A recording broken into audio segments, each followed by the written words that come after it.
Salut la team YouTube, j'espère que vous allez bien. On se retrouve aujourd'hui pour un nouveau tuto SEO et pas n'importe quel tuto puisqu'on va parler de comment trouver les meilleurs mots-clés pour votre site. Imaginez des contenus qui sont parfaitement adaptés à votre audience, des visiteurs qualifiés qui viennent sur votre site et surtout qui passent à l'action. Ça vous tente, non? Eh bien, restez bien jusqu'à la fin parce qu'on va plonger ensemble dans une méthode pas à pas avec un exemple concret. Moi, c'est Hello, je suis experte SEO et j'ai pas envie de vous noyer sous des tonnes de blabla inutiles. Je veux vous donner des astuces vraiment concrètes pour que vous puissiez savoir à quoi vous attendre avec votre recherche de mots-clés. Alors, sans plus tarder, on va commencer. Et si vous trouvez ce contenu intéressant, si ça vous plaît, si vous apprenez quelque chose, n'hésitez pas à liker ou à vous abonner à la chaîne. Je viens juste de lancer ma chaîne YouTube, alors je vous remercie pour tout le soutien. Et puis, n'hésitez pas à mettre des commentaires sous la vidéo si vous avez des questions ou des suggestions. Alors, pour que vous puissiez bien comprendre de quoi je vous parle, on va se baser sur un exemple ultra concret. Je vais essayer de chercher les mots-clés SEO pour le site Extreme Padel. Alors, avant de vous lancer dans votre recherche de mots-clés, il faut absolument que vous soyez au clair sur vos objectifs. Du coup, on va se poser quelques questions hyper concrètes pour avoir un maximum d'informations avant de se lancer dans la recherche concrète. En premier lieu, quels sont mes top produits? Quels sont les produits que je veux mettre en avant? Quels sont mes concurrents directs en ligne? Alors, ce n'est pas forcément les mêmes que les concurrents en général, c'est plutôt les gens qui vendent un peu les mêmes produits que vous en ligne et il faut savoir sur quel site les utilisateurs vont se rendre quand ils veulent acheter l'un de vos produits. Ensuite, quelle est votre valeur ajoutée justement par rapport à ces concurrents? Est-ce que vous avez des meilleurs prix, un meilleur stock, etc. Il faut savoir sur quel point on va vouloir appuyer. Et puis enfin, quelle est votre audience cible? Il faut que vous ayez une connaissance extrêmement poussée de votre audience. Il faut que vous sachiez quelles sont les questions que se pose l'audience, les informations qu'elle recherche, etc. Alors, dans le cas du site Extreme Padel, forcément, je vais me baser un peu sur des hypothèses parce que je ne suis pas une experte du padel, mais je trouve l'exemple assez intéressant.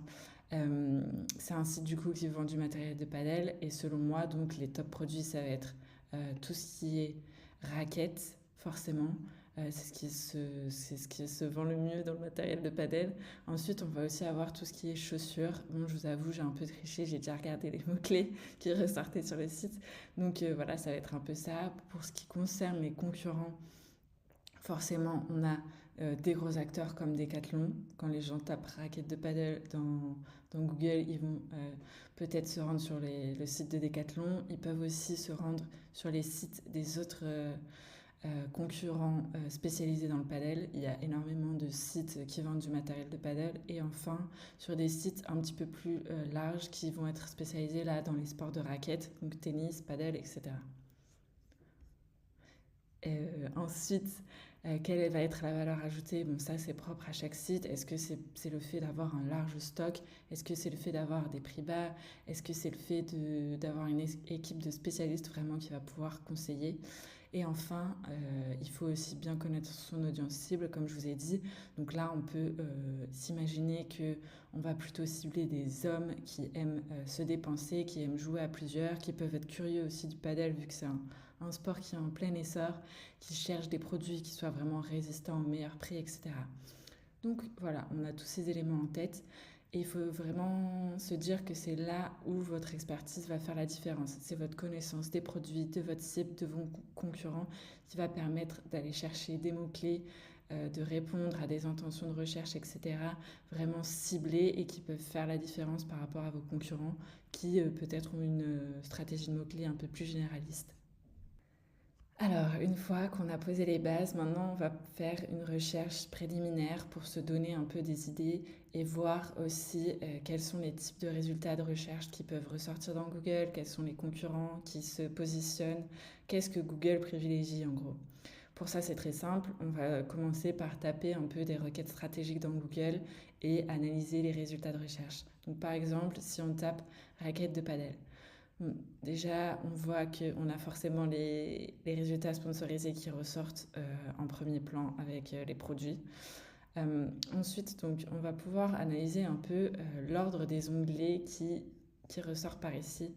On voit qu'on a pas mal d'images qui vont être associées forcément aux raquettes de padel. Ensuite, on a tout ce qui concerne les produits. Forcément, quelqu'un qui tape ça dans Google va chercher à acheter une raquette de padel. Et ensuite, on a aussi des vidéos qui ressortent pas mal. Ça peut déjà nous donner des idées pour le contenu qu'on pourra mettre sur notre page. Ensuite, comme on l'avait dit, on a des sites de e-commerce spécialisés dans le padel qui ressortent en priorité, Decathlon également. Si on regarde un peu plus en détail, ce qui ressort, c'est vraiment assez basique, c'est des pages de catégories avec un ensemble de raquettes de padel à vendre.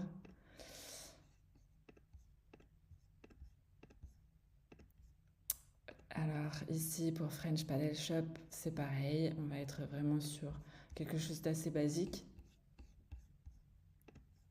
Et pour Decathlon, on peut encore regarder. Idem, une sélection de raquettes de padel à vendre. Donc forcément, c'est ce qu'on voudra aussi faire sur notre site. Ensuite, autre élément hyper intéressant à analyser sur la page de résultats de recherche, c'est tout ce qui est autres questions et également tout ce qui est recherche associée. Autre question, pourquoi c'est intéressant? En fait, ça va nous permettre de repérer un peu des autres micro-intentions de recherche qui peuvent être liées à la recherche principale ici, raquette de padel. Donc, forcément, on va avoir des intentions autour du choix de la raquette. Quelle raquette choisir? Quelle est la meilleure marque de raquette de padel? Quelle est la raquette la plus polyvalente? Voilà, et ensuite on peut avoir encore des autres questions un peu plus spécifiques qu'on pourrait par exemple inclure dans une FAQ sur la page. Donc voilà, pas mal de produits qui ressortent en effet. On a aussi de la vidéo, hein, donc ça c'est aussi intéressant. Et ensuite recherche associée, donc raquette padel Decathlon. Ensuite on a aussi raquette padel plus le nom de la marque, donc Babolat, Ed, prix, voilà, comment choisir. Voilà, ça nous permet un peu d'avoir un aperçu de toutes les choses intéressantes autour de la requête raquette de padel.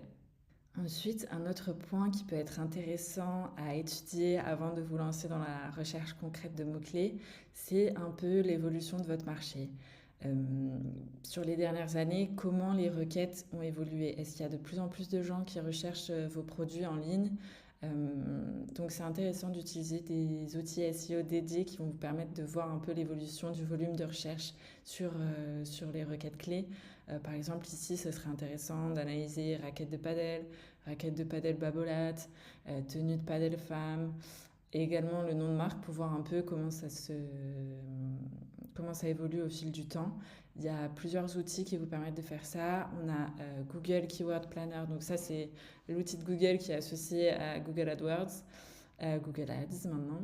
Ensuite, on a SEO Observer qui est top vraiment pour ce genre de recherche avec un historique ultra complet et vous permettent aussi d'ailleurs de voir l'évolution du top 10 sur des requêtes en particulier.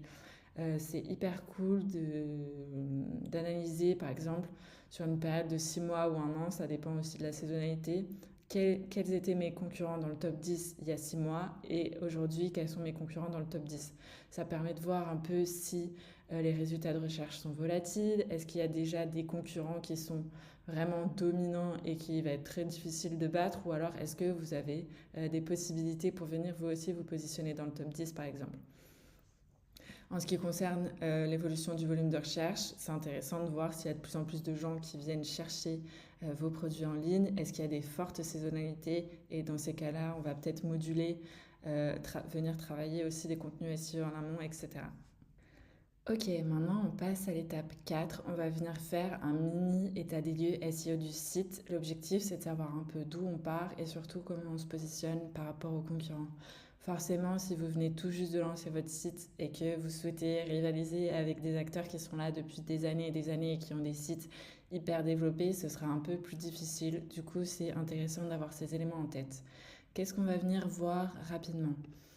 On va déjà jeter un œil au domaine authority, c'est-à-dire l'autorité du nom de domaine.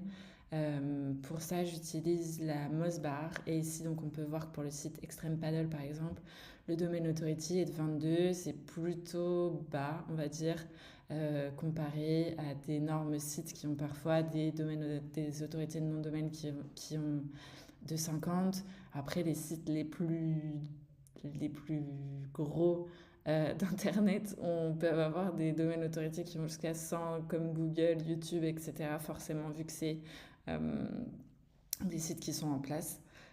Donc voilà, c'est intéressant de regarder votre autorité de nom de domaine et de la comparer par rapport à vos concurrents pour voir si on est dans un marché plutôt mature, etc. Ensuite, deuxième chose, on va venir regarder un peu ce qui se passe au niveau SEO pour le site. Ce qui nous intéresse, c'est aussi de voir plutôt la tendance du site. Est-ce qu'on est dans une phase d'expansion, etc. Ou alors est-ce qu'on s'est pris des gros coups de massue en SEO en termes de trafic, de mots-clés, etc. Ça ne veut pas vraiment dire grand-chose de regarder les données à un instant T. Le but, c'est plutôt de voir un peu dans quelle dynamique on est et si on veut accentuer cette dynamique ou plutôt la renverser. Du coup, ici, on voit que le trafic a plutôt l'air d'être dans une tendance positive, de même que les mots-clés positionnés, le volume de mots-clés positionnés. Donc, c'est plutôt cool. Après, encore une fois, forcément, il faut comparer avec les concurrents. Il y a aussi un truc sur lequel je voudrais insister, c'est que les outils, ça reste que des outils. Il y a toujours des biais. Par exemple, un des biais qu'on rencontre souvent, c'est que l'outil va peut-être ajouter des nouveaux mots-clés dans sa base de données, etc. Et du coup, on a une grosse hausse du volume de mots-clés du site, alors qu'en fait, c'est juste à cause du volume de mots qui est dans la base de données de l'outil. Du coup, mon conseil, c'est a priori de toujours quand même essayer de se baser sur les données Google. C'est les données qui sont les plus proches de la source. Et nous, forcément, tout ce travail de SEO, on le fait aussi pour les robots de Google. Donc forcément, on va essayer de se renseigner au plus près de la source. Voilà. Du coup, par rapport au site qui nous intéresse, donc on voit qu'on est vraiment dans une dynamique assez intéressante. On va regarder ce qui nous intéresse pas mal, c'est le volume de mots-clés positionnés en top 10. Ça, c'est un bon élément de comparaison, si vous voulez, avec les concurrents. Est-ce qu'on a beaucoup de mots-clés qui sont positionnés en top 10, c'est-à-dire sur la première page de résultats de recherche ou pas? Est-ce qu'on part de loin? Est-ce qu'on a déjà des mots qui sont positionnés sur lesquels d'ailleurs on va pouvoir s'appuyer? Du coup, là, si on regarde les mots-clés du site Extreme Paddle, donc au total, on a 3438 mots-clés positionnés. Positionnés, ça veut dire qu'on est dans les 10 premières pages des résultats de recherche, donc jusqu'à la position 100. Forcément, là, dans ces dernières pages de résultats, il n'y a personne qui va venir, mais bon, voilà, c'est un peu comme ça que ça fonctionne. Ensuite, comme on l'a dit, on va aller voir les mots-clés qui sont positionnés en top 10, c'est-à-dire les mots-clés qui remontent sur la première page de résultats de recherche, puisque c'est là où vous avez vraiment des chances que les visiteurs cliquent sur les liens. Donc là, on a 368 mots-clés positionnés en top 10. Comme ça, à première vue, c'est pas énorme, mais comme d'habitude, il faut comparer avec les concurrents. Ensuite, ce qui est intéressant de voir, c'est quelle est la typologie de mots-clés qui va être justement positionnée en top 10. On a souvent des annonceurs pour lesquels en fait tous les mots-clés positionnés en top 10 sont relatifs à la marque. Et les mots-clés relatifs à la marque, ça veut dire que les gens connaissent déjà la marque, etc. C'est pas des nouveaux utilisateurs qui vont arriver sur le site.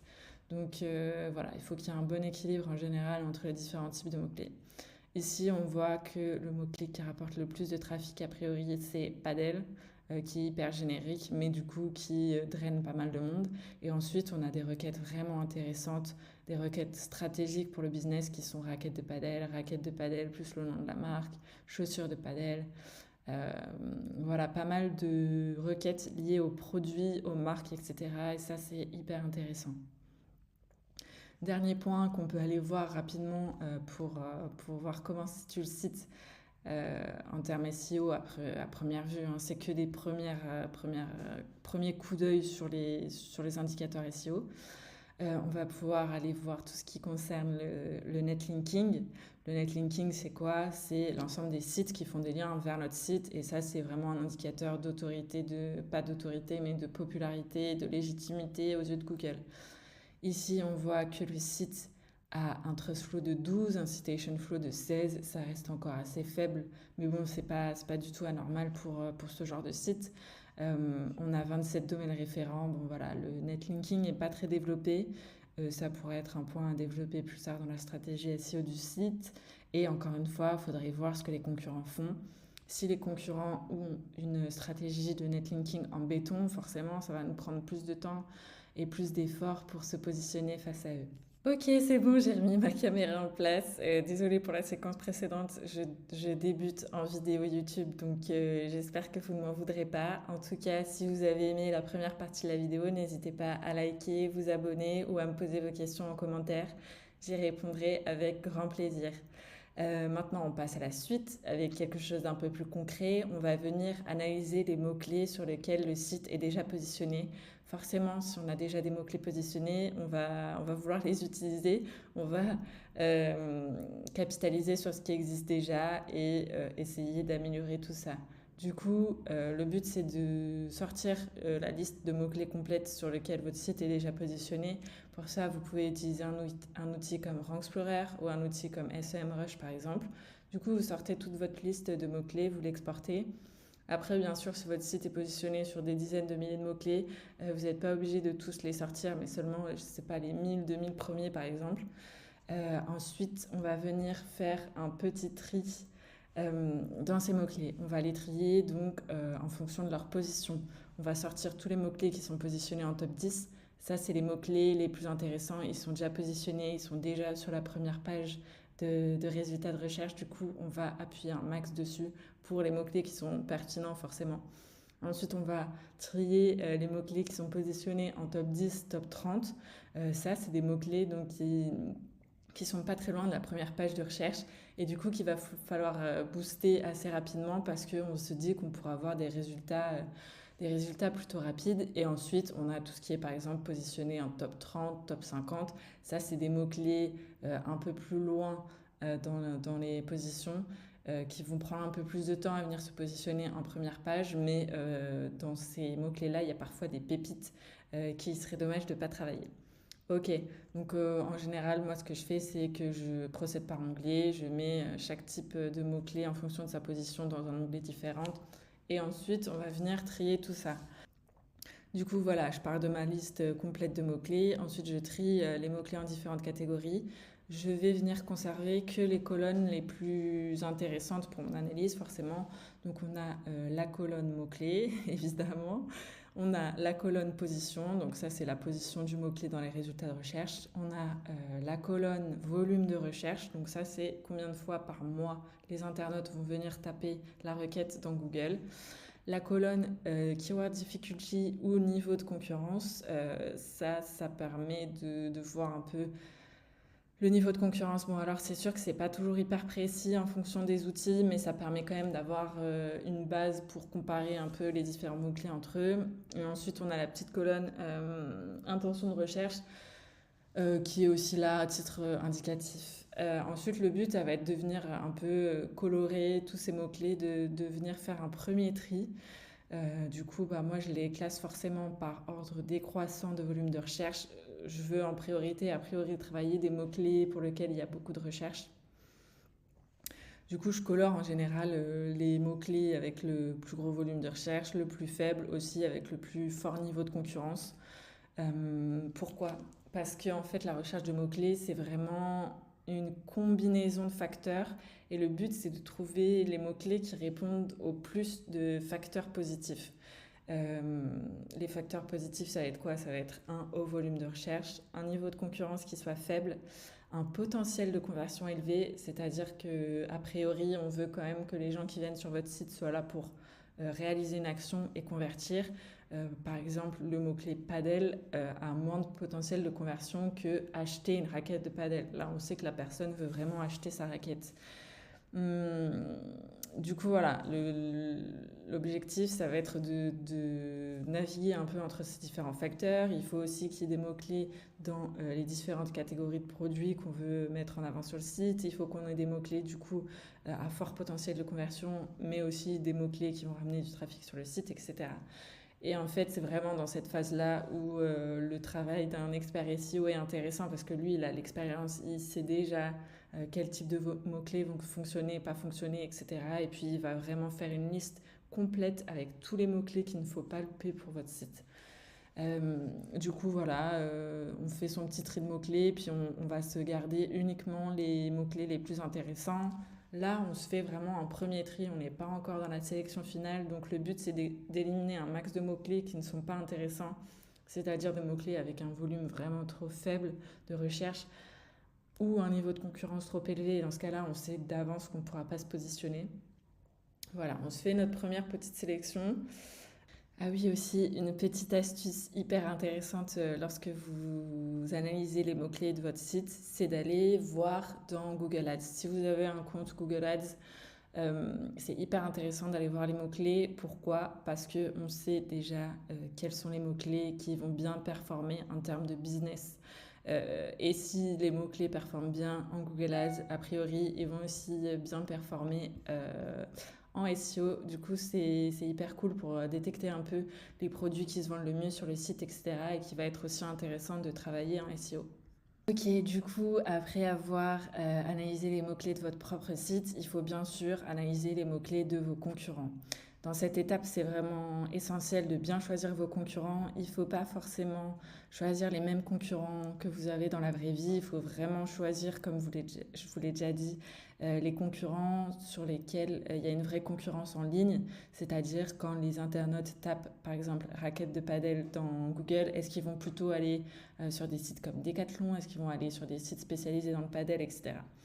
Donc on se fait une petite sélection de concurrents et là on va récupérer uniquement leurs mots-clés positionnés en top 10. On ne va pas analyser tous leurs mots-clés, on veut vraiment analyser les mots-clés, les meilleurs mots-clés sur lesquels ils sont positionnés. Et là c'est exactement le même processus que dans l'étape précédente. On sort tous les mots-clés en top 10, on se garde que les meilleures colonnes, c'est-à-dire mots-clés, volume de recherche, niveau de concurrence et intention de recherche. On se fait des petites mises en couleur, des petits tris, etc.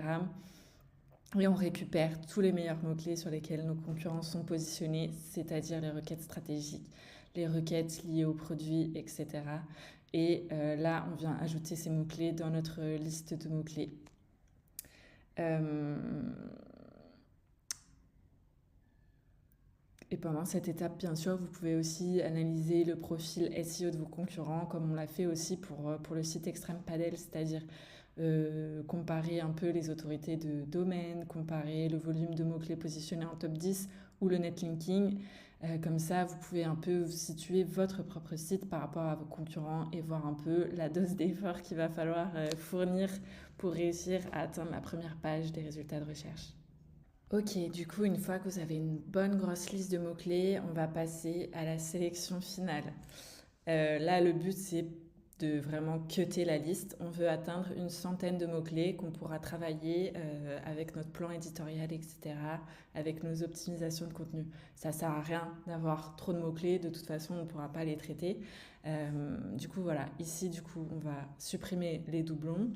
On va supprimer les mots-clés qui finalement ne sont pas assez pertinents, ne sont pas assez stratégiques pour le business. On se concentre vraiment sur les top produits sans oublier de catégorie produit. Il faut qu'il y ait des mots-clés dans chaque type de produit qu'on veut mettre en avant.